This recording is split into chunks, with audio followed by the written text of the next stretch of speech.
নমস্কার। গল্পসঙ্গীর আজকের নিবেদন সাহিত্যিক বুদ্ধদেব গুহ রচিত গল্প প্রজন্ম।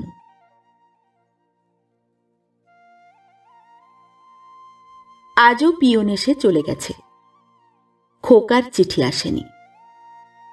সূর্যকান্ত এবং মৃণালিনী খুব চিন্তায় আছেন। গত সপ্তাহে চিঠিতে খোকা লিখেছিল যে বৌমার একটু জ্বর ভাব মতো হয়েছে। চিন্তা করা ছাড়া ওদের আর কিছুই করার নেই এত দূর থেকে, ভাবলেও খারাপ লাগে। মৃণালিনীর দিনের এই সময়টাতেই একটু যা অবকাশ। সূর্যকান্ত ঠিক বিকেল 3টেই উঠে পড়বেন, মুখ ধোবেন শব্দ করে। ততক্ষণে মৃণালিনী কেটলিটা চাপিয়ে দেবেন হিটারে, তারপর চা করে দেবেন সূর্যকান্তকে। নিজের চায়ের কাপটা নিয়ে বসবার ঘরে এসে বসবেন। অনেক বছর হয়ে গেল মৃণালিনীর কাছে পৃথিবী, এই জীবন বড়ই একঘেয়ে ক্লান্তিকর হয়ে উঠেছে। সূর্যকান্ত কানে আজকাল বেশ কম শোনেন। মাস কয়েক আগেও অন্যরকম ছিলেন। এদিকে কথা বলার লোক বলতে ওই একজনই, তার স্বামী। বাড়িতে না আছে কোনো চাকর বাকর, না কোনো ছেলে মেয়ে নাতি নাতনি। মেয়ে সুধার বিয়ে হয়েছে পুরুলিয়ায়, এখান থেকে ওখানে, কিন্তু তবুও কি আসে একটু? অবশ্য মেয়ের দোষ নেই কোনো, জামাইও ভালো, কিন্তু মেয়ের শাশুড়ি একটু অদ্ভুত ধরনের মানুষ। তার শাশুড়ি তার উপর অত্যাচার করেছিলেন বলে তিনিও তার নিজের বৌমার উপর সব রকম অত্যাচার চালিয়ে যান। এ যুগে এমনটি দেখা যায় না। মৃণালিনীর মাতৃভক্ত জামাইও তেমনি, তার মায়ের মুখের উপর একটুও কথা বলে না। এ বাবদে জামাইয়ের উপর রাগও যেমন হয়, তেমন জামাইকে তারিফও করেন মনে মনে। সব ছেলেরাই যদি এমন মাতৃভক্ত হতো, স্ত্রীর কথা মতো না চলতো, তবে তার নিজের সংসারের চেহারাটাও আজ অন্যরকম হতে পারত হয়তো। মৃণালিনী একটা দীর্ঘ নিঃশ্বাস ফেললেন। এই নির্জনে একা ঘরে নিঃশ্বাসের শব্দে নিজেই চমকে উঠলেন। বাইরের কাঁচা রাস্তা দিয়ে নয়াটলির গয়লা সাইকেল চড়ে ঘন্টি বাজিয়ে কাছারির দিকে চলে গেল। ওর সাইকেলে অনেকগুলো দুধের ভাঁড় থাকায় অদ্ভুত একটি ধাতব শব্দ ওঠে ও যখনই যায়। এই গয়লাটি ইদানিং মৃণালিনীর ঘড়ির কাজ করে। বসবার ঘরে বড় ঘড়িটা আজ 2 বছর হলো খারাপ হয়ে পড়ে আছে। তার নিজের রিস্টওয়াচটারও স্প্রিং কেটে গেছে বহুদিন। খোকাকে কখনো সারিয়ে দিতে বলেননি, কিন্তু খোকা ও বৌমা জানে যে ঘড়িগুলো খারাপ। বাড়িতে যে একমাত্র ঘড়িটি সচল, সেটি সূর্যকান্তর রিস্টওয়াচ, কিন্তু সেটা তার বালিশের নিচেই থাকে সবসময়। সকালে যখন সূর্যকান্ত বাড়ির হাতায় হেঁটে বেড়ান, তখনই মাঝে মাঝে হাতে পড়েন শুধু আজকাল। রিটায়ার্ড জীবনে ঘড়িটা একটা বেমানান গয়না হয়ে গেছে। রিটায়ার করার পর থেকে এই কয়েক বছরে মানুষটাও একেবারে অন্যরকম হয়ে গেছেন। যৌবনের প্রচণ্ড ব্যক্তিত্ব সম্পন্ন, দাপটে এবং হাসি খুশি মানুষটার সঙ্গে এই স্তব্ধ দাবিহীন সূর্যকান্তর কোনোই মিল নেই। আগে রান্নাঘর, খাওয়ার ঘর সমস্তই ব্যবহৃত হতো। বাড়িতেই কত জাঁকজমকে থাকতেন, ঠাকুর চাকর সবই ছিল। এখন আর সেদিন নেই। 700 টাকা মতো পেনশন পান সূর্যকান্ত। খোকা প্রতি মাসে 100 টাকা করে পাঠায়। আজকাল টাকার কি কোনো দাম আছে? ওই টাকার মধ্যে ওষুধ বিশুধ, ইলেকট্রিক বিল, খাওয়া, ডাক্তারের খরচ, অতিথি আপ্যায়ন সব কিছুই। ওষুধেই চলে যায় অনেক টাকা। খোকার যে অনেকই খরচ, বেচারা, তার বেশি পাঠাতে পারে না। ওর ছেলেমেয়েরা ভালো স্কুলে পড়ে, অ্যালসেশিয়ান কুকুর আছে একটা, তার পেছনেও খরচ কম নয়। বৌমার ফুলের খুব শখ, তাই মালি রেখেছে একজন। ক্লাবের বিল আছে, অতিথি আপ্যায়ন আছে। বৌমার বাপের বাড়ির অবস্থা ভালো নয়, আসানসোলে, তাদের দিকেও দেখতে হয় খোকাকে নিশ্চয়ই। টাটানগরে তাঁর খোকা একজন হোমরা চোমরা লোক, ভাবতে গর্ববোধ করেন মৃণালিনী। বিরাট বাংলো, চাকর বাকর, গাড়ি। মাঝে মাঝে মৃণালিনীকে টাটায় নিয়ে যায় খোকা গাড়ি করে। যখন বৌমা অসুস্থ হয় অথবা বাচ্চারা কেউ অসুখে পড়ে, হঠাৎ করে ভালো ট্রেন্ড আয়া পাওয়া যায় না, যখনই দরকার হয় মৃণালিনী যান। নাতি নাতনিকে কাছে পেয়ে খুশি হন। তখন অবশ্য সূর্যকান্তর বড়ই কষ্ট হয়, চৌধুরী বাড়িতেই খাওয়া দাওয়া করতে হয়। নাতনিটি 2.5 বছরের, ভারী মিষ্টি, বড়ই দিদা ভক্ত। চায়ের জলটা বোধহয় হয়ে গেল, মৃণালিনী কেটলি নামাতে গেলেন। সূর্যকান্ত উঠে পড়েছেন, বালিশের নিচ থেকে হাতঘড়িটা বের করে দেখলেন, দেখেই রেখে দিলেন। আজকাল বড় ঘন ঘন ঘড়ি দেখেন সূর্যকান্ত। এই শব্দময় পৃথিবী তার কাছে শব্দহীন হয়ে গেছে, কানে কিছুই শোনেন না। আজকে কানে শোনেন না বলেই বড় স্পষ্ট বুঝতে পারেন যে হাওয়ারও শব্দ ছিল, ছিল রোদের, ভোরের শব্দ ছিল, রাতের, প্রদোষেরও শব্দ। 10 দিক ঘিরে শব্দমঞ্জরি। কানে যারা শুনতে পান তাদের কাছে শব্দের দাম থাকে না কোনোই। কত সুন্দর সব শব্দসিঞ্জনে শিহরিত ছিল তার তখনকার জীবন। আজ পাখির ডাক, গাড়ির হর্ন, মৃণালিনীর কথা কিছুই আর শুনতে পান না তিনি। তবে 42 বছরের পার্টনারশিপ, ঠোঁট নাড়ালেই বুঝতে পারেন সূর্যকান্ত মৃণালিনী কি বলতে চাইছেন। সূর্যকান্তর চেয়ে মৃণালিনী বয়সে বছর 12-13 ছোট। আগেকার দিনে তো এদেশের প্রায় সব দম্পতিরই বয়সের তফাৎ ওই রকম হতো। তাঁদের দাম্পত্য জীবনে সুখের অভাব কখনো ঘটেনি, কিন্তু ইদানিং মৃণালিনী যেন একেবারেই ভেঙে পড়েছেন। মনে হয় সূর্যকান্ত চেয়েও বয়স তাঁর বেশি। হাত পা ফুলে গেছে, high blood pressure, blood sugar, প্রায় অথর্বই। অক্ষম অর্থহীন সূর্যকান্ত আজকাল মৃণালিনীর মুখে সোজাসুজি চাইতে পর্যন্ত পারেন না। বড়ই অপরাধ বোধ জাগে। একটি ঠিকে লোক রাখেন, আজ এমন সামর্থ্য নেই সূর্যকান্তর।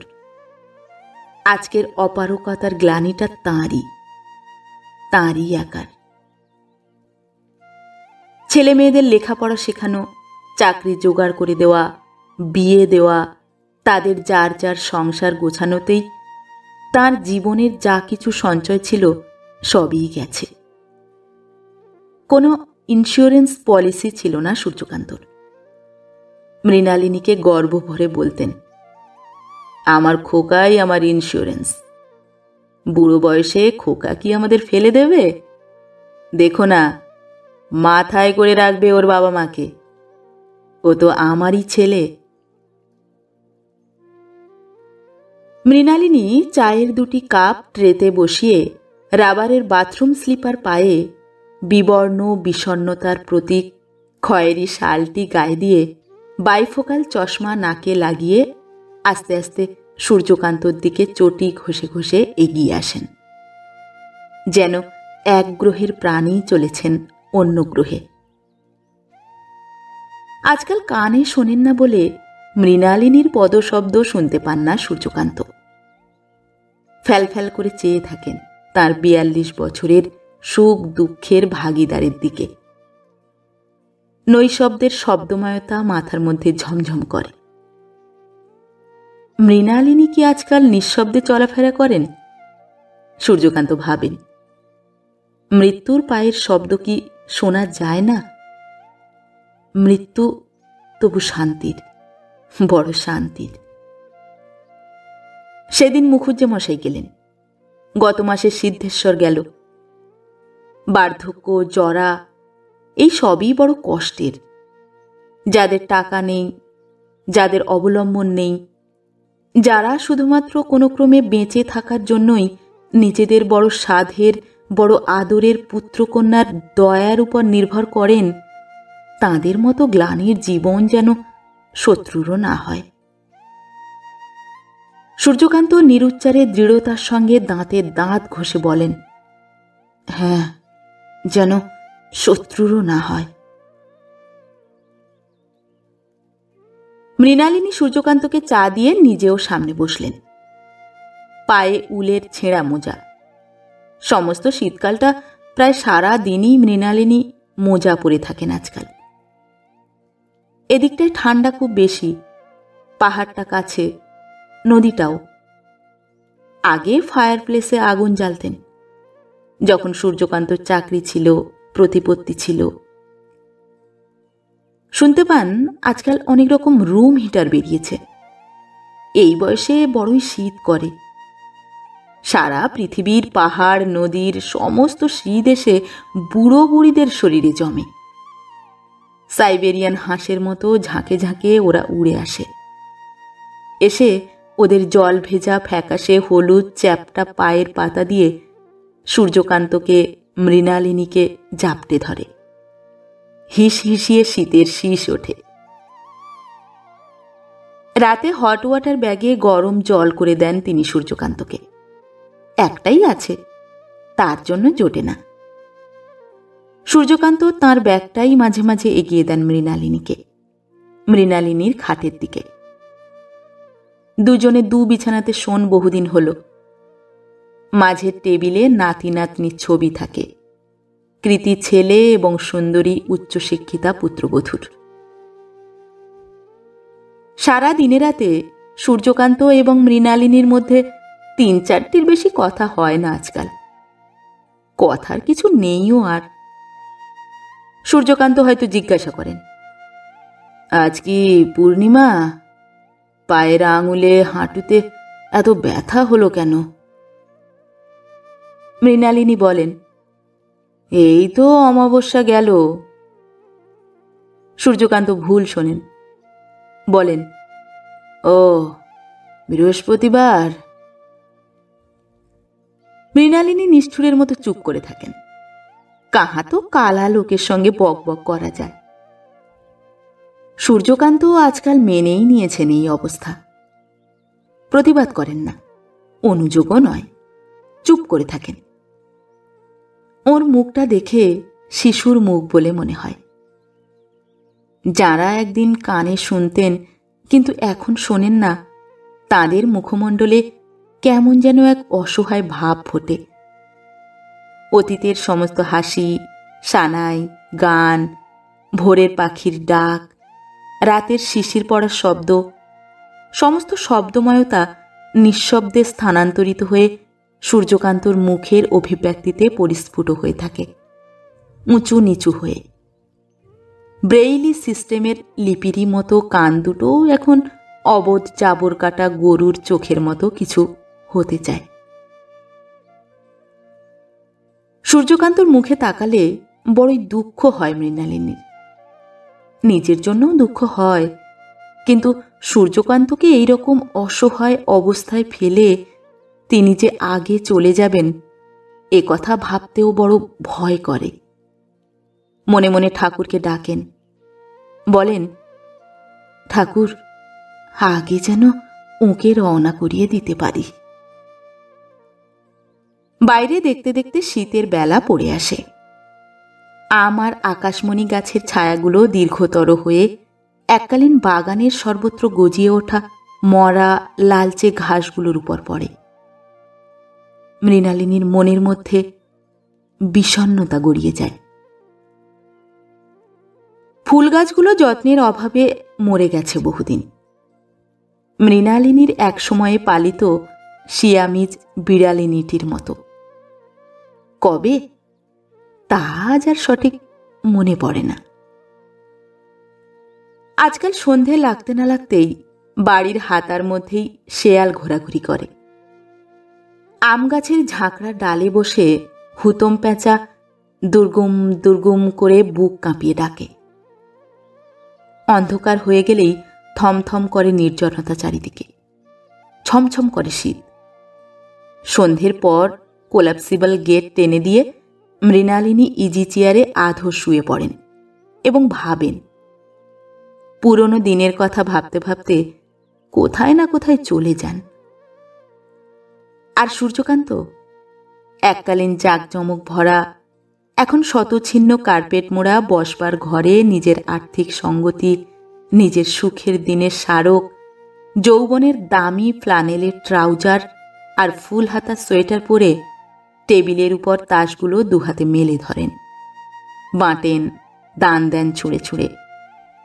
বারে বারে রোজ সন্ধেবেলায় বৃদ্ধ ও অপমানকরভাবে পরাজিত সূর্যকান্ত অনুপস্থিত প্রতিপক্ষকে ওয়াক ওভারে হারান।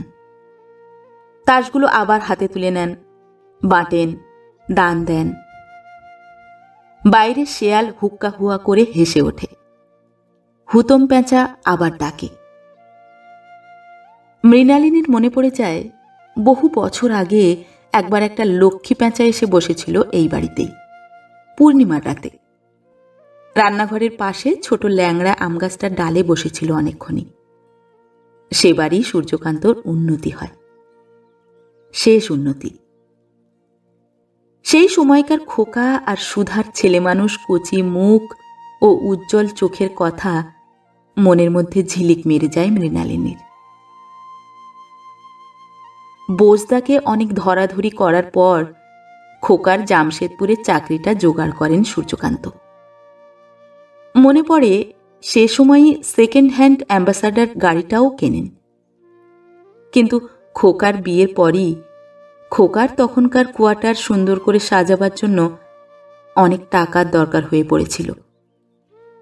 বৌমার বাপের বাড়ি থেকে শাঁখা সিঁদুর দিয়েই পাঠিয়েছিলেন তাকে। সুন্দরী দেখেই পছন্দ করেছিলেন। কুটুম বাড়ি থেকে টাকা নেওয়ার মতো ছোট লোক কখনোই ছিলেন না সূর্যকান্ত। সেই সময়ই ওর গাড়িটাকে বিক্রি করে দেন সূর্যকান্ত। মৃণালিনী নিষেধ করেছিলেন।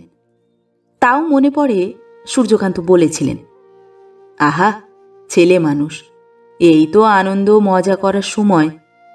আমাদের বিয়ের পরের দিনগুলোর কথা ভুলে গেলে? আমাদের জন্য তো করার কেউ ছিল না।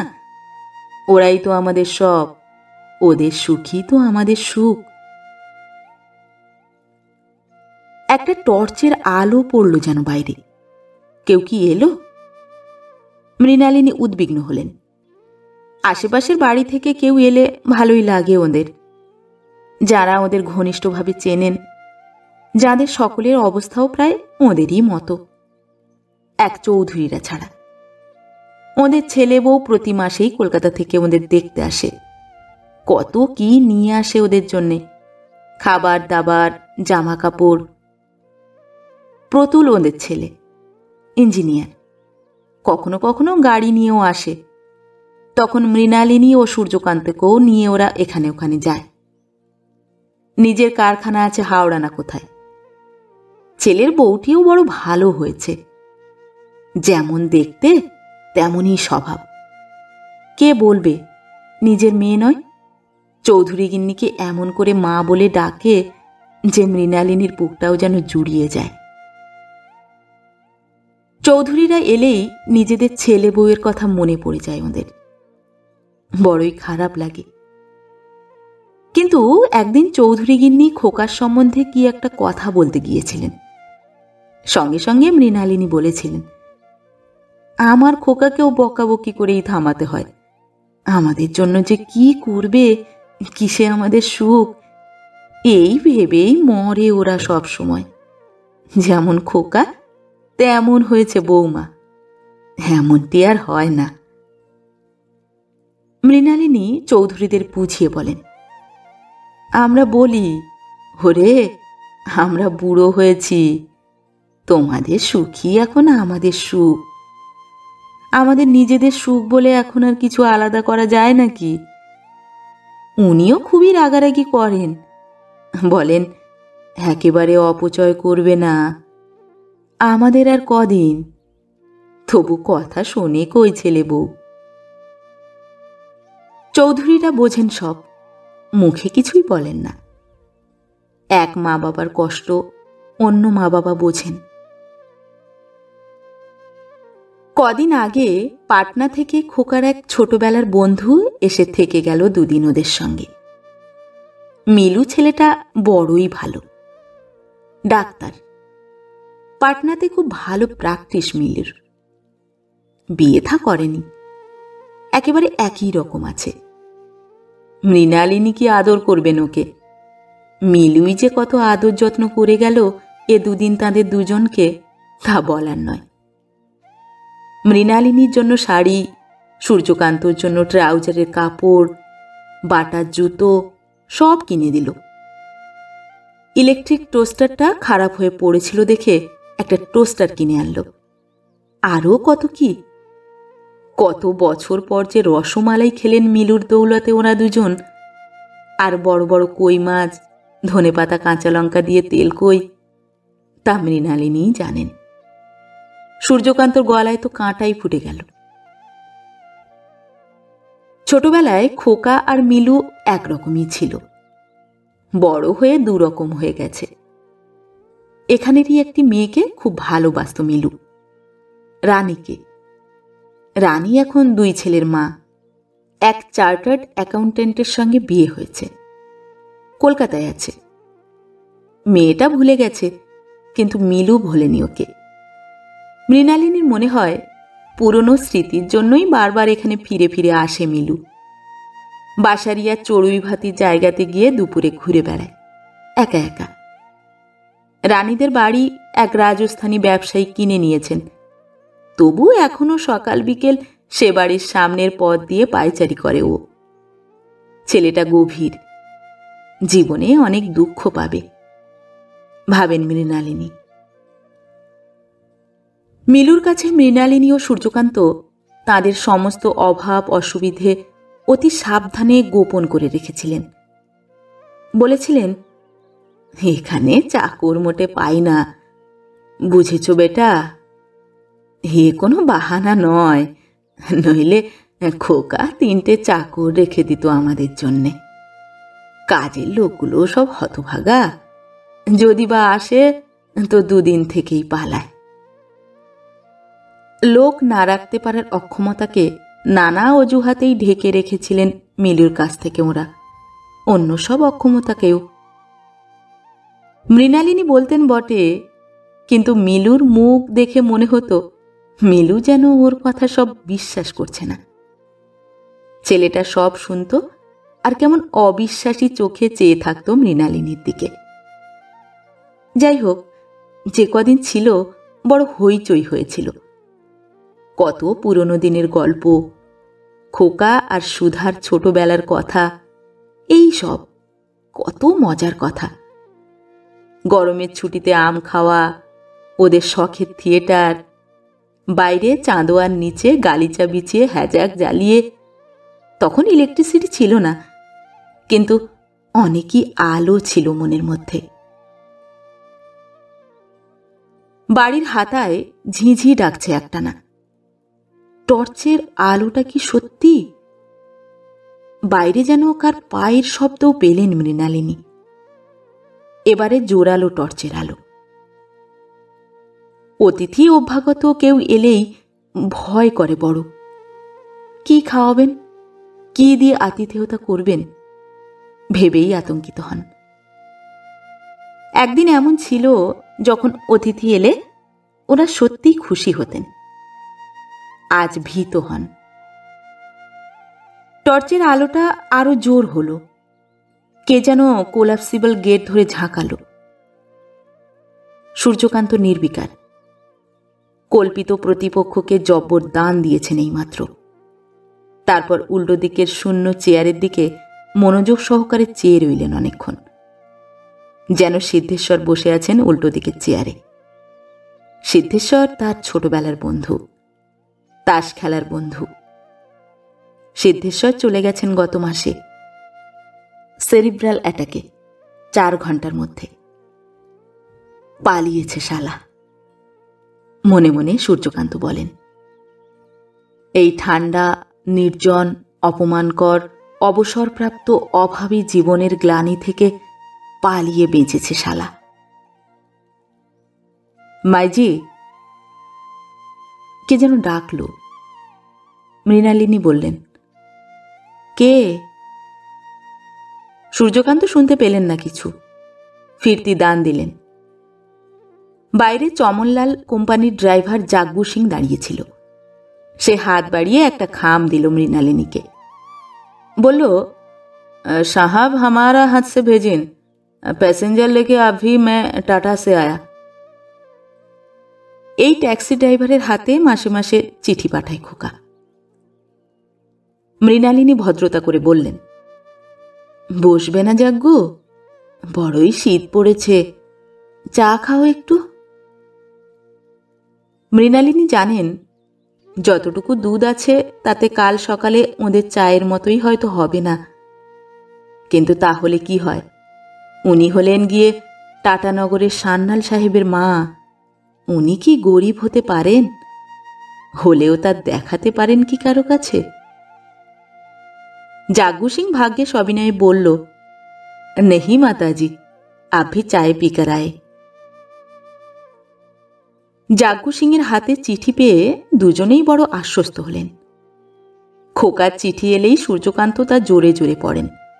মৃণালিনী তাঁর চেয়ারের পাশে দাঁড়িয়ে চেয়ারের হাতলে হাত রেখে শোনেন। প্রত্যেকবার, প্রত্যেকটি শব্দ। চিঠি দেখেই সূর্যকান্ত চোখ মুখ উজ্জ্বল হয়ে উঠল। তাস রেখে বললেন, চিঠি এসেছে? দাও দাও, আমাকে দাও। কি লিখেছে আবার বেটা দেখি। মৃণালিনী সূর্যকান্তর পাশে দাঁড়ালেন। বললেন, চিঠিটা পড়ো। বৌমার জ্বর টর বাড়ল না তো, হঠাৎ রাত করে চিঠি পাঠালো। পড়ো পড়ো, তাড়াতাড়ি পড়ো। সূর্যকান্ত চিঠিটা খুলেই জোরে জোরে পড়তে লাগলেন। বাবা, এখনই জামশেদপুর ফিরলাম কলকাতা থেকে। পরশু কলকাতা গেছিলাম, কারণ জয়তীর দিদি জামাইবাবুর বিয়ের অ্যানিভার্সারি ছিল। এসেই আপনার চিঠি পেলাম, ও পাটনা থেকে মিলুর চিঠি। মিলু যেভাবে আমাকে লিখেছে তাতে এ সম্বন্ধে আমার কোনোই সন্দেহ নেই যে নিজেদের অভাব অসুবিধার কথা ওর কাছে বলেছেন। হয় মা, নয় আপনি, অথবা দুজনেই। আমি যে আপনাদের কত খারাপ ছেলে, আমি যে আপনাদের প্রতি কোনো কর্তব্যই করি না, এসব প্রচার করেছেন। নইলে ওর এত সাহস হতো না আমাকে এইসব লেখার, মানে যা ও লিখেছে। যাই হোক, মিলুর চিঠি পড়ে জয়তী তো রেগে প্রায় পাগলের মতো হয়ে গেছে। ও চিরদিনই আমাকে বলেছে আপনাদের জন্য কিছুই না করতে। আপনাদের কোনো রকম দায়িত্বই আমাদের নয়। আজকালকার কোনো ছেলে এ দায়িত্ব নেয় না, নেওয়াও সম্ভব নয়। আপনাদের জন্য আমি যা করেছি জোর করেই করেছি, জয়তীর মতের ও ইচ্ছার বিরুদ্ধে। এখন দেখছি ভুলই করেছি। আমার এখানে নানা রকম অসুবিধা। মৌকে এই মাস থেকে পিয়ানো শেখাবো ঠিক করেছি। আপনারা আপনাদের ছেলে মেয়েকে যেভাবে মানুষ করেছিলেন, আমরা সেই রকম জন্তু জানোয়ারের বাচ্চার মতো ছেলে মেয়ে মানুষ করার কথা ভাবতেও পারি না। এই মাস থেকে আপনাদের আমার পক্ষে 50 টাকার বেশি পাঠানো সম্ভব হবে না। আমার কিছুই করণীয় নেই। গত 10 বছরে আমি আপনাদের জন্য যা করেছি, তাতে আপনারা আমাকে মানুষ করতে যা করেছিলেন তা শোধ হয়ে গেছে বলেই আমার বিশ্বাস। আমার এই মানসিক অবস্থাতে আর কিছুই লেখা সম্ভব নয়। ইতি ক্ষমা প্রার্থী, আপনার খোকা। সূর্যকান্ত প্রথম দিকে খুব জোরে জোরে চিঠিটা পড়তে আরম্ভ করেছিলেন। কানে কালা হবার পর ওর গলার স্বর অনেকই জোর হয়ে গেছে। কিন্তু চিঠিটা যতই পড়তে লাগলেন ততই তার গলার স্বর নেমে আসতে লাগল। চিঠিটা পড়া শেষ করেই চেয়ারে গা এলিয়ে দিলেন সূর্যকান্ত। বেশ কিছুক্ষণ পর মৃণালিনীর দিকে চাইলেন। দেখলেন মৃণালিনীর দু চোখ বেয়ে জল ঝরছে ঝরঝর করে। বহুদিন, বহু যুগ যুগ পরে সূর্যকান্ত মৃণালিনীকে হাত ধরে কাছে টানলেন। তারপর নিজের বুকের মধ্যে টেনে নিলেন। অস্ফুটে কি সব বললেন বোঝা গেল না। অনেকক্ষণ পর সূর্যকান্ত বললেন, মিনু, আমি চাই যে তুমি মরো, তুমি মরে বেঁচে যাও। আমি তোমাকে টানাটাড়ের শ্মশানে রওনা করিয়ে দিয়ে তারপরেই যাব, তুমিই আগে যাও। মৃণালিনী অস্ফুটে বললেন, এমন করে বলো না। আমি চলে গেলে পেনশনের টাকাটাও যে বন্ধ হয়ে যাবে। গলা বুঝে এলো সূর্যকান্তর সে কথা বলতে বলতে। মৃণালিনী মুখে কিছুই বলতে পারলেন না, শুধু মাথাটা ডান দিকে বাঁ দিকে নাড়াতে লাগলেন। বাইরে একটা পেঁচা ডেকে উঠল জোরে। এটা লক্ষ্মী পেঁচা নয়, হুতম পেঁচা। লক্ষ্মী পেঁচারা আর এখানে আসবে না কোনোদিনও।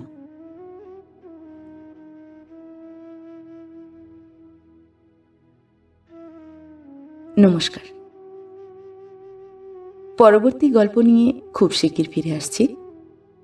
ততক্ষণ সবাই ভালো থাকবেন, সুস্থ থাকবেন।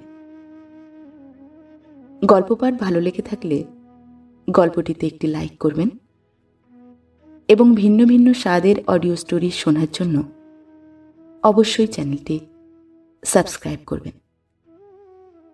ধন্যবাদ।